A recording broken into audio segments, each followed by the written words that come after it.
Indian homes have been upgrading their screens in a big way, be it high refresh rate gaming monitors or ultra short throw laser projectors. Everything has been tuned to the Indian urban lifestyle. BenQ has been quietly but aggressively expanding its portfolio of devices, and where this market is headed today, I have with me Mr. Rajiv Singh, who is the MD of BenQ India and South Asia. Hello, sir. Welcome to the show. Thanks a lot for having me here. Of course, sir. Of course. So, I would just like to start off for our viewers. If you could tell us about the monitor and the projector market in India right now, and where specifically where BenQ stands. So I think first of all, the monitor and projector market are in very different stages from, in India as compared to each of these markets. While monitor market in India is a mature market, that means that the buyer is not the first time buyer. It is a second time, third time buyer. Right. So, the entry level of the market in monitor is where there is either no growth or it is declining. While the mid and high end segment is growing because second and third time buyer doesn't want to buy a general purpose low end device. Interesting. By the time they have used the monitor during one life cycle, they are quite clear that when they are buying the next monitor, what will be their main application? Whether it will be entertainment at home, or it will be for the gaming purpose, or it could be for graphic design, or it could be for coding, or it could be for photography. So the second time buyer is buying monitors which are tuned to the specific applications. So this is how that market is, and BenQ within this is the leading provider of monitors which are tuned for these specific applications. Okay. So like BenQ was the first brand in the world long back, about or now almost close to 13-14 years, when we came out with the gaming monitors as a category. Till that time there was no gaming monitor there in the market. Now we know that almost 15 to 20% of the overall market has turned to gaming, but it has taken so many years for the market to become like that. But in the meanwhile, there are so many other categories in monitor where we have been the first brand to introduce the monitor. So like for an example, we are the first brand who has introduced monitor for the coders and programmers. Right. Now, they are the ones who are spending almost like close to 10 to 12 hours a day in front of a screen, and there was no monitor which was tuned for their kind of an application. So we did research into this, and a part of that research was done in India, and that product lineup was first launched in India. It was very successful, and then it was launched across the globe, and that is one of our top performing business now. Another product line where we have done something similar is the monitor for Mac ecosystem. So when you talk about when you talk about anybody who's using a MacBook, whether Air or Pro or a Mac Mini, they need a monitor along with that for if you're going to work on for a specific application or for long hours. So we understood that any Mac user, for them color is very important. So we came out with a series of monitors which were specifically tuned for the Mac user. So when you use these monitors, you connect to whichever kind of MacBook, etc. you have. First of all, it can detect the model that you have, the M series of processor it has. It can detect the color profile of the MacBook which is there, and it replicates the color profile automatically exactly. So what that means is what you are seeing on your MacBook screen, exactly the same thing you will be able to see on the monitor. Same colors, which is very important for any of the Mac user. That's true. So these are two examples where we have done something like this. And projector, of course, projector market is in a different kind of a thing, because it is still the market is more for the first time buyer. So the major growth is happening at the entry level. Of course, new usage of projectors are coming, because earlier projector was being used only for the home theater kind of an application. Correct. Now that application, of course, has become very popular, because you see that people don't want to go to a movie theater nowadays. They want to enjoy everything at home, so they need a big screen at home. So, and also HNI segment is the fastest growing segment in the country right now. So for those people, it's now a given that when you buy a new house, you will create a home theater setup over there for sure. Earlier it used to be people used to think about it whether I should do it or not. Now it is a must have. Yeah. So then we have the other segment which is coming up fast is for your living room, where you traditionally always used to use a television. But now you have this laser projector, which is based ultra short through laser projector based laser TV, what we call it as the product, which gives you 100 to 150 inches screen size, and with all the lights on, the performance is just like a TV, but without the disadvantages of TV. Of a TV. Because TV is a light source. When you're looking at a TV, yeah, you are having, if you're going to watch a TV for like 3 hours, 6 hours, you will have a lot of eye issues. When, same thing when you watch on a projector, that's a on one side, on one side you get much bigger screen, more than 2 times of TV, and then it's a reflected light. So you don't have any kind of eye issue for this. And the third segment is the portable projector, and that is where I think the biggest growth is happening, and the majority of the first time buyer market is that. And this is where the people are coming now, with the projector becoming a device where you don't even need a screen to project a picture. You can carry it with you anywhere. It can have an inbuilt battery. You can use it in, when you go out of on a holiday, you can carry it with you. In the house, you can move it from room to room, etc., etc. So there are so many these applications which a TV can never do, and that segment is growing the fastest in the projector. Right. So, any insights on the shift, if you have seen in the display panel technology over the last 1 or 2 years, for like better context for our viewers? If you're talking about monitors, yes, the major changes which are happening. One is on the about the type of screen that you are using. Correct. So earlier it used to be more of a IPS screen as the premium device over there. Nowadays you have OLEDs, and OLED technology also has gone through multiple level of evolution.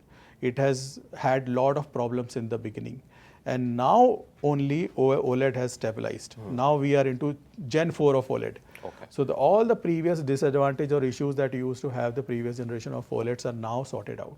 So now is the time to buy a OLED monitor. Okay. So the time has now come where you can buy it without really thinking that you could have any kind of a problem in future that you don't know as of now. But is the pricing still there? Pricing do you think like it's still at an aspirational price point right now? Yeah, but it is coming. It is coming down very fast, because you see that with this happening, acceptance is increasing in the customer. That we are seeing more and more adaptation. As the adaptation is increasing, volumes are increasing, prices are coming down. So earlier OLEDs used to be only in the 4K. Now we have OLEDs coming into the 2K part also. So affordability is also increasing. So like that, I think OLED is one segment where there is a lot of excitement. Other side, the high refresh rate for gaming. Yeah, I was coming to that. I mean, BenQ has a Mobius lineup of gaming monitors. So it's not just about console gaming or PC gaming anymore, right? Yeah. There is a specific, now this year I think, or last year, there was a big play on the 240 hertz refresh rate monitor, which is specifically tuned to gamers. So how has that response been, and if you can elaborate on that? Yeah, so like first of all, now you know that earlier it used to be 144 hertz as the entry level. Yeah. Now 144 hertz is no longer a gaming refresh rate. Okay. It has started coming into the absolutely entry level devices. Like for example, even for us, our 24-inch monitor, entry level one, is now with 144 hertz refresh rate. Okay. But it is not really a gaming monitor, so to say, but yeah, it is as good as how the gaming monitors used to be like 3 years back, but at the entry level. 240 hertz has become kind of a 200 hertz is like a minimum that you should now have for a gaming monitor. And then you have 240 hertz, and then you have 300 hertz, 400 hertz as the refresh rate that people are really going for. 600 hertz is also there, and we have a 600 hertz monitor that we launched last year sometime. But of course, that supporting graphic card, etc., are pretty expensive. And what has happened recently because of all the memory shortage, the costs have shot up for the gaming PCs. So that way also people are now not upgrading their gaming PCs that fast, the way they used to do it like 6 months back. So, but of course, very exciting times. We spoke about the Mobius range of monitors and how people are choosing higher refresh rate monitors over the past so many years. How 144 hertz is no longer the baseline, and it's now sort of like the entry level monitors and like a default refresh rate, Yeah. so to speak. But how is the consumer adapting towards like all of these screen sizes that are being offered? Like you mentioned, 600 hertz monitor, right? But it does not play at 4K resolution, I'm assuming. Yeah. Right. It's at 1080p. Okay, I think very good and interesting question, and so it all depends upon the what kind of game you have. So when you look at a high refresh rate monitor, they are primarily made for first-person shooting games, and in first-person shooting games, the majority of games are still full HD or 1080p. Correct. However, that is also changing. So the new generation of first-person shooting games are coming in 2K. So now the monitors that we are launching, we are about to launch, Okay. they are 2K high refresh rate monitors for first-person shooting games. So, but for a very long time, the market has been for full HD Full only. HD Now it's going into 2K. Okay. So that now we can see the trend. You are saying that it's growing rapidly at that stage. So earlier it used to be like a competitive edge to esports player and all the tournaments that were being held. So it was important there. But now it's sort of developing in a way wherein we are going to see 2K monitors. this Yeah, year so 2K monitors, from but still not in that kind of a refresh rate, Refresh like rate, not but 600 hertz yeah, and yeah, all. yeah. Because the moment you talk about 600 hertz, then you are pure play into the esports segment. Exactly. And that's a different kind of an application, etc. But yes, up to 400 hertz, we see coming into the 2K space very, very soon. What do you think, if there is any insight or any numbers that you can share, what are Indian buyers actually, going for? Is it curved monitors, or is it flat panel displays that they are going for? First of all, I think curved monitor is a very, very small and niche segment. Okay. And it is not growing. So the trend is not towards curved at all. Trend is more towards the flat screen ones, if we can talk about these two kind of factors. So that we have seen very clearly. When we look at gaming monitors specifically, the market is now moving very fast from full HD to 2K. Now we see that 2K market in gaming is already bigger than full HD. And the trend is fast, rapid movement towards 2K. But these 2K monitors are still not OLED. So they are IPS 2K monitors. IPS 2K.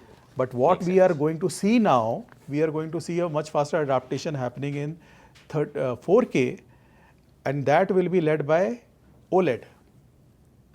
Interesting. So that's going to be, so if these two segments are going to be the main thing to look for going forward, which is 2K IPS for gaming and 4K OLED for gaming. Sir, we have a BenQ screen bar right over here, Yeah. right? And this has sort of like developed a cult following globally. How has the response been in India? And is it just about, desk ergonomics right now, or is the Indian buyer actually looking out for such accessories? Yeah, so like this is a very niche product, but at the same time, it has got a lot of benefit. Of course, it is a lifestyle product. It looks very good. It enhances your overall desk setup a lot. Yeah. But the main advantage is into the benefit it is giving you in terms of the uniform level and the color of lighting that you can get from this, and all those adjustments, how they are possible.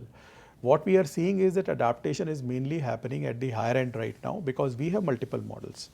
But what and when we launched, we used to think, which was like 2-3 years back, we Yeah, used to 2 think years that back. we will be selling more of the entry level model over there, which was costing about up close to 10-12,000 that point of time. And the model that we have above that was 15K. But we saw the response exactly reverse. We saw 80% of the sale happening for the more expensive model and the 20% for the cheaper model. And the trend continues even till today. So our screen bar Hello and now screen bar Hello 2, that is almost 80% of our these kind of monitor screen light sales. Right. And 20% are like Screen Bar Pro, which is our other model.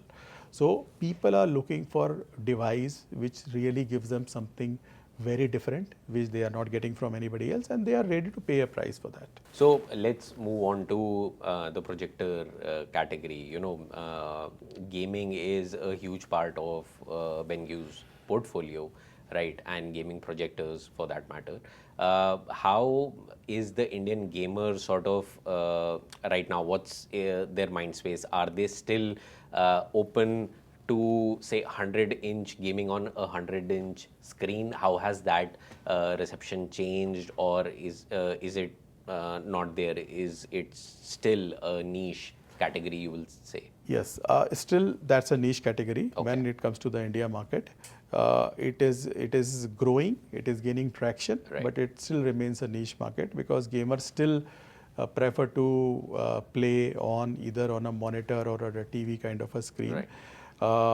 We are seeing the demand coming up pretty fast into the projector segment, but when we look at the overall gaming market, it's a very small part of it. But yes, in future, it's going to grow very well because the type of projectors that we are launching, now most of our projectors are tuned for gaming as well.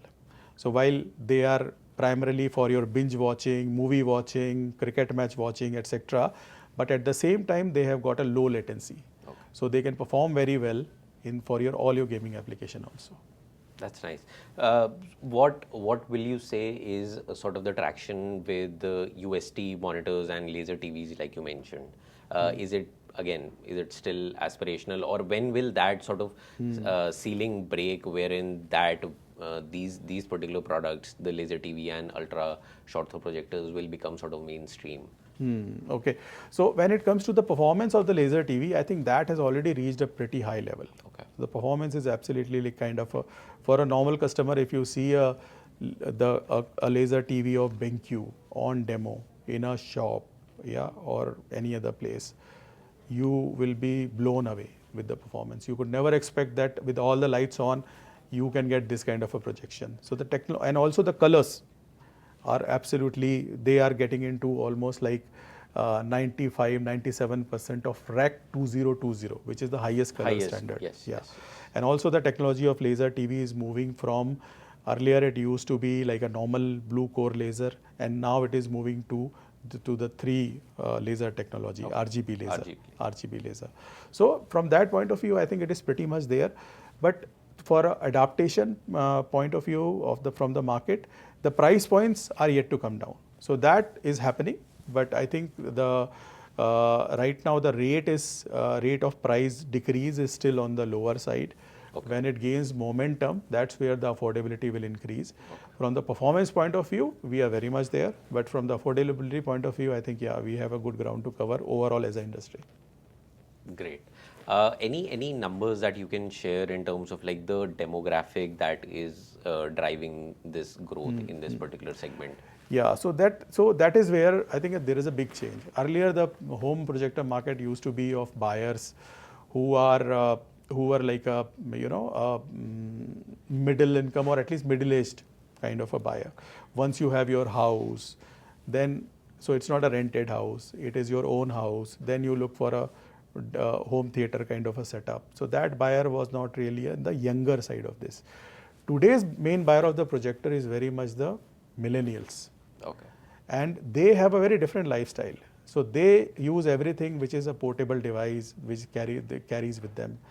They don't own a house. They move from places to places. They want to be very agile and mobile all the time.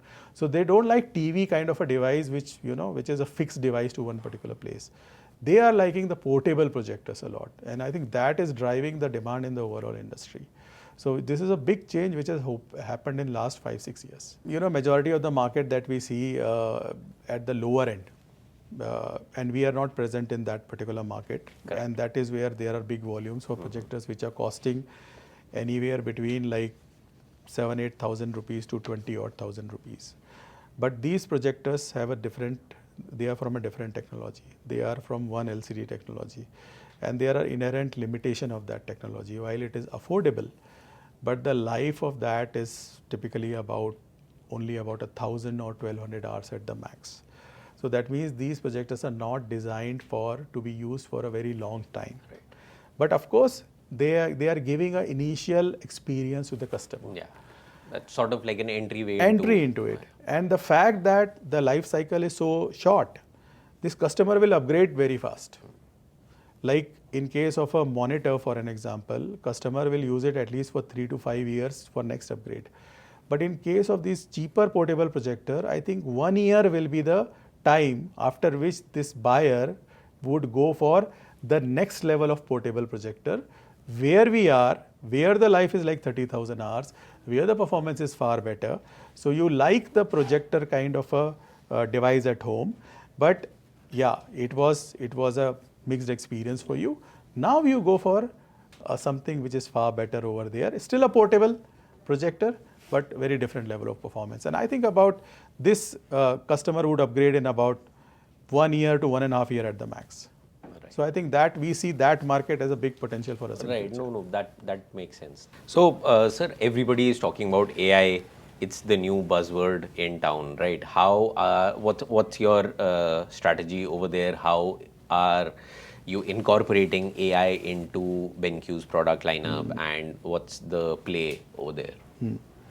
So I think AI, first of all, we were talking about projectors for home, and that's the segment where we are the first brand to introduce AI-based projectors. Okay. There is no other brand has done what we have been able to do.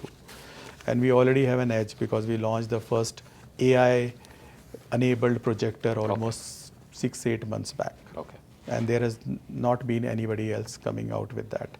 So what we do is that projector needs a lot depends on the lighting condition.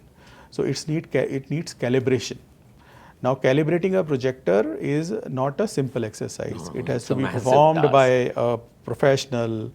If you are once you get it done, it'll cost you about anywhere between 15, 20, 25,000 rupees for one calibration. That calibration is good only for one kind of lighting condition at your whichever place you have or your home theater demo, the home theater room. It's not valid for the other kind of. The lighting condition change that the calibration is no good. What we have done in our latest series of projectors is that we have put an AI camera on the projector. Okay.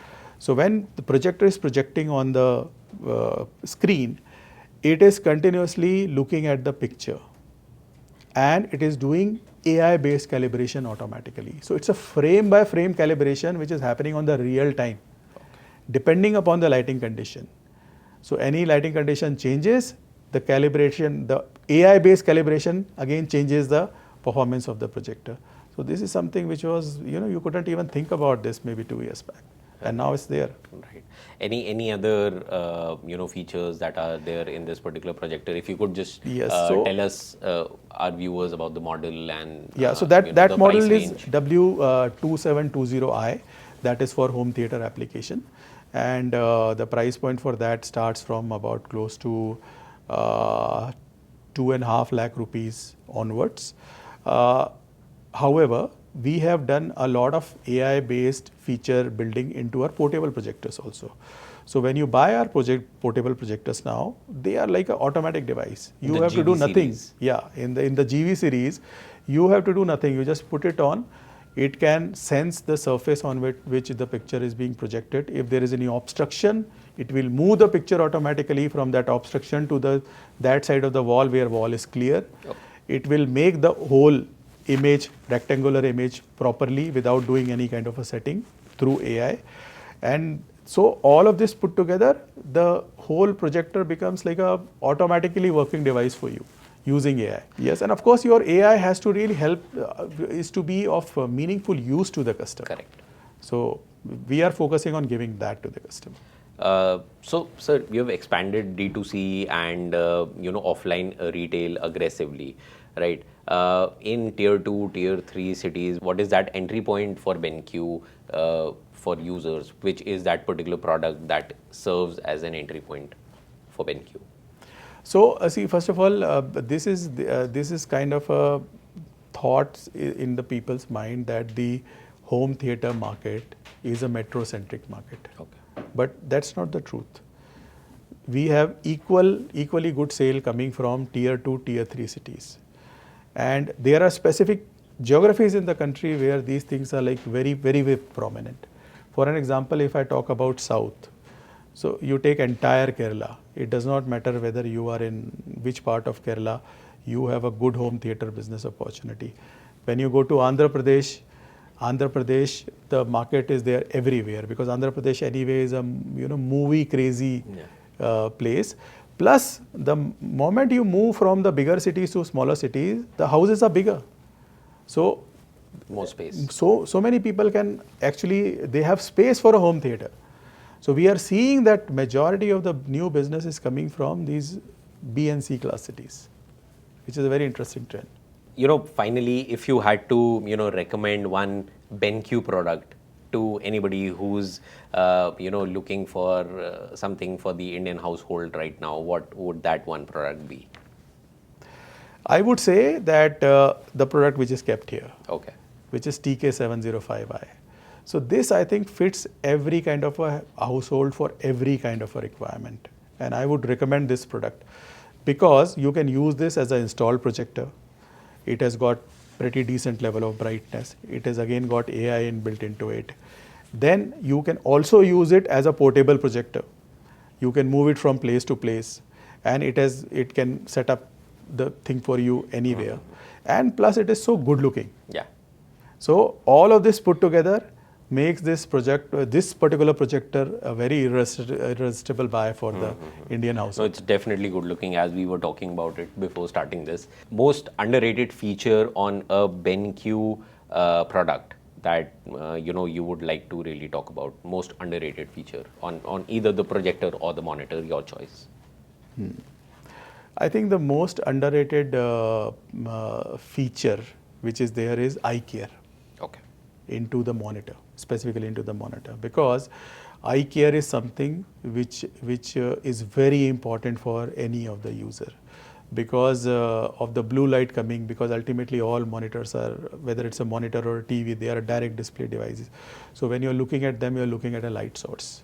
So having an eye care feature which is properly inside the monitor and using those eye care feature is a must for the consumer to avoid the kind of eye issues that all of us are facing. But that is one thing that people are still not that much tuned to it. While they have the problem and they are using a monitor or using a television, but they are still less educated or not really taking care of the eye care technology. Like in all monitors of BenQ, eye care technology, the latest one is inbuilt. We don't make any monitor which is without eye care technology. So, but that from the user's point of view, I see, or awareness point of view, that is still something which is underrated. Got it. So, thank you for having this conversation with me, having this chat with me. Really fun talking to you. But if there is something that you want to tell our viewers about BenQ, any upcoming launches that they might be looking for, now is the time. Yeah, I think I'm sure a lot of consumer will be the Mac users. So I think for Mac ecosystem we have already launched pretty exciting devices, and very soon we are going to launch more. Okay. So I think that is something to really wait for, that what BenQ is coming out with, because you really need a really good quality display along with your Mac devices. Right. And we are really expanding our portfolio into that very soon. Great. Nice talking to you, sir. Thank you so much. Thank you.